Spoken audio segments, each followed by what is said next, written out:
గ్రామ సచివాలయ సిబ్బందితో ఒకే రోజు రాష్ట్రంలో అందరికీ పెన్షన్ ఇచ్చే కార్యక్రమానికి శ్రీకారం చుట్టాం. ఎందుకు జరగదో చూపించాలని. అంటే ఒక మోసం చేసినప్పుడు ఏదైనా సరే ప్రజాహితం కోసం పనిచేయాలి తప్ప చేసింది రైట్ అని నిరూపించడానికి లేకుంటే వేరే ప్రత్యామ్నాయం లేదని చెప్పడానికి ఆ రోజు మీ అందరినీ కూడా ఇది చేసే పరిస్థితికి వచ్చారు. దగా మోసం మాట్లాడితే అబద్దాలు నిన్న కూడా మీరు చూస్తూ ఉంటారు. అనునిత్యం 5 ఏళ్లు అబద్దాలతో బతికారు. ఇప్పుడు కూడా అబద్దాలతో బతకాలనుకుంటున్నారు.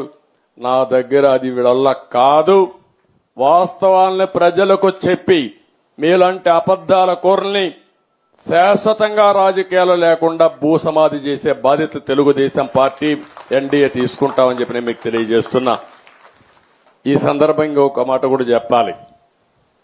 మొన్న నేను అదే మరి పవన్ కళ్యాణ్ గారు ఇద్దరం కూడా ఎన్నికల ముందే జట్టు కట్టామంటే దానికి కారణం ప్రభుత్వ వ్యతిరేక ఓటు ఒక్కటి కూడా చీలకూడదని ఎప్పుడైతే 2 పార్టీలకు ఒక అవగాహనకు వచ్చామో ఆ రోజే ఎన్నికలైనాయనే అభిప్రాయంతో అందరూ వచ్చారు.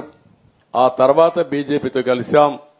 3 పార్టీల కలయిక కూడా మీరు గుర్తుపెట్టుకోవాల్సింది ఈ రాష్ట్ర ప్రయోజనాలు ఆశించి ఇప్పుడుండే ప్రస్తుత పరిస్థితుల్లో ప్రజలు గెలవాలి, రాష్ట్రం నిలదొక్కోవాలన్న ఆలోచనతోనే చేశాం.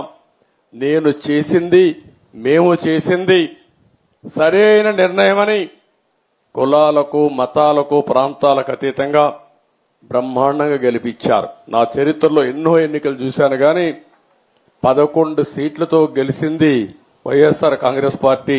చూస్తే ఇది ఒక చరిత్ర. ఎప్పుడు కూడా ఇన్ని తక్కువ సీట్లు ఎవరికీ రాలేదు. అంటే ప్రజల నిర్ణయం అది. దాన్ని మేము ఇంకొకటి కూడా చెప్తున్నాను.